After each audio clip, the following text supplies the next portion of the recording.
I've been with no sleep for like 5 days. Living this life just for Friday. I don't like rules, I do it my way. Everywhere I go they say my name. 605 Crypto, 605 Crypto, 605 Crypto, 605 Crypto, 605 Crypto, 605 Crypto, 605 Crypto, 605 Crypto. We love green. Welcome to 605 Crypto. This is Travis B. And whew, look at all that green in the market today. We love green.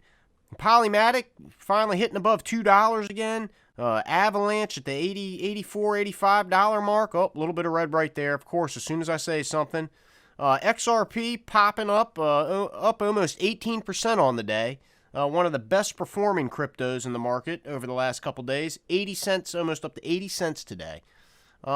Taking a look over at Bitcoin, because the greater market follows Bitcoin, and look at this recovery from last week. Unbelievable. I mean, we were down to 35. I think we touched 35 in the middle of last week, and then boom. Since our last show, look at this recovery. And we're back up. We're almost up 10 grand. All right, now that's only 5%. If you notice, XRP's up 18%. Okay? Whew! Over at Gizmodo.com, 325 million vanishes from crypto platform Wormhole after apparent hack. Another crypto hack is at hand, and once again, hundreds of millions of dollars have been disappeared in a cloud of virtual smoke. This is not good news for the crypto community overall. I mean, I never like to see scams, but whenever you see publicity about scams, especially scams that are this size, I mean, $325 million is not chump change. I mean, this is, whew. So when we see stuff like this come out in the news, this is good ammo for the SEC and other government regulators to come in and overregulate the hell out of crypto. Take a look at the article over at Gizmodo. Just a highlight here. Just as things were looking pretty frickin' dire for old Wormhole, the platform surprised everybody on Thursday by claiming that things had somehow returned to normal. The company tweeted that its systems have been patched and that all funds that were looted in the incident have since been restored. Wow, if you say so, dude.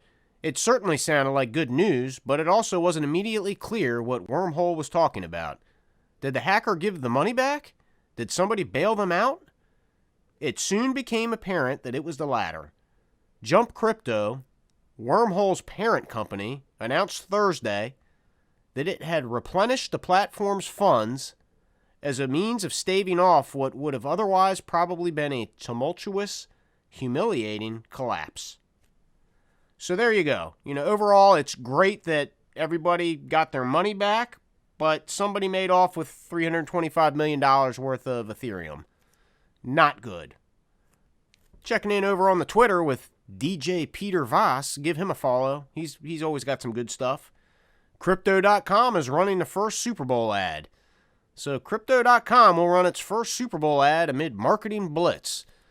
They recently just bought the naming rights to the Lakers arena, which is, in L.A., the L.A. Lakers, not far from where they're having the Super Bowl. So you better believe we're going to see a lot of crypto ads this Super Bowl. And if we check in over at marketingbrew.com, we see more evidence of this. Crypto ads might be taking over the Super Bowl, but details are scarce. Super Bowl ads often reach the most eyes out of any advertisement there is, and that's also part of the reason they're some of the most expensive ads you can buy. But the fact that crypto ads are going to be coming this Super Bowl, and Super Bowl ads are the most widely talked about and recognized commercials you see all year. A lot of people just watch the Super Bowl to watch the ads, and most years I find myself in that camp. I can't say that for this year, but I usually like the commercials. Now, I have a background in TV and broadcasting, so I might be biased. But anyways, it's a big deal that crypto ads are going to be in the Super Bowl. It's going to bring wider exposure. It's going to bring a magnifying glass over the crypto space to the masses. And the wider spread the adoption is of crypto, the better it is for the crypto industry. Checking in with Charlie Gasparino over on the Twitter. Breaking per Eleanor Terrett. People associated with the SEC government case against Ripple believe the case will stretch into the summer, but worry the pending White House report on crypto would negatively impact Ripple's case by possibly classifying XRP as a security. What? How are they going to go back and say that something's a security that was put on the market more than 10 years ago that you've been openly letting people purchase on the market legally for 10 years? So now President Biden thinks that he's going to come with the stroke of a pen and say that a whole swath of cryptocurrencies are now securities? I don't think so, Joe. I don't think so. In more Ripple news, over at financefeeds.com, why is Ripple's XRP so correlated with Bitcoin? JP Morgan report answers. From what we can tell, Ripple has been working with banks to help them build infrastructure to make cross-border payments, but few are using Ripple's actual cryptocurrency to execute them. This is a good read over at Finance Feeds. Check it out. You know, they say another potential reason for the slow adoption by Ripple's banking partners could be the SEC versus Ripple lawsuit. The court case has been hurting XRP holders for a long time, but Ripple has kept going and plans on doing so until the bitter end. We see here the similar price action with Ripple and Bitcoin over the last couple years. It's not exact, but it's very similar. And this is with this SEC lawsuit bearing over us. Over at TimesTabloid.com, Credible Crypto, XRP will explode after the Ripple SEC lawsuit. You will be too late if you wait for an outcome.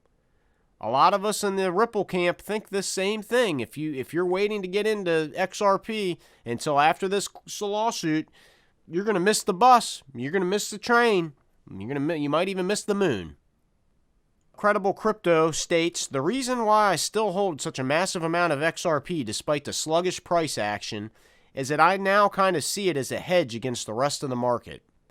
If the SEC lawsuit ends, and I think it will, I don't know when, but I think it will end ultimately favorable for Ripple and XRP, and when it does end, XRP will essentially be the only crypto asset with regulatory clarity in the United States.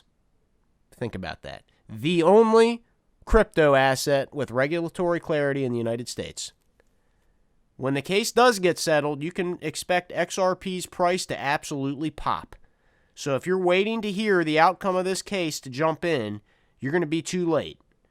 So you're placing your bets right now, and if your bet pays off and XRP wins, XRP's going to rocket. And then everything else is at the mercy of the SEC. And we don't know what's going to happen.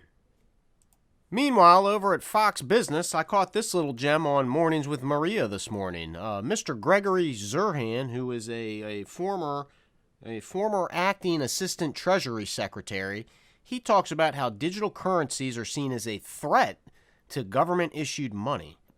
So let's take a look at this short clip. Yeah, I mean, the administration says now it's preparing to release an executive order calling for increased oversight of crypto. They're saying that it's a matter of national security, Gregory. I know you say that this crackdown is because crypto threatens the government-issued money, but do you think that guardrails are needed? What kind of guardrails are needed in the crypto space, if any? Well, it's a great question. In the last segment, you had a great conversation with the former director of national intelligence about China.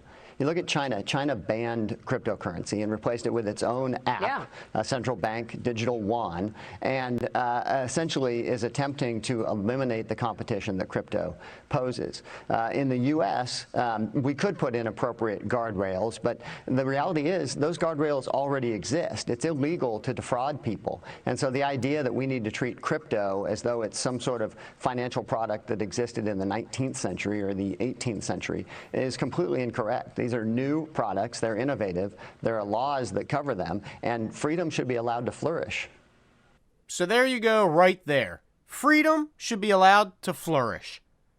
How hard is that, folks? It's not hard. If the government can get their sticky fingers off of everything that they touch, that would go a long way to improving almost everything in our country. I mean, there's a thought. Checking in over in the DeFi space real quick. Want to look at the Power Nodes price hovering around the 33. Well, look at that, 33.33. Perfect number for me to come to at that point. Over the last week, it's made a nice pop from the sub 20 range all the way up. It touched over, it was up to $45 range. Since for the last couple days, it's settled back down to the 30s. But like I said, we're going to see that gradual climb towards 100, I believe. So I still think now's a good time to get in. I'm not a financial advisor, but if you're looking for a DeFi project, check out Power Nodes. It's pretty reasonable to get in. You just need 10.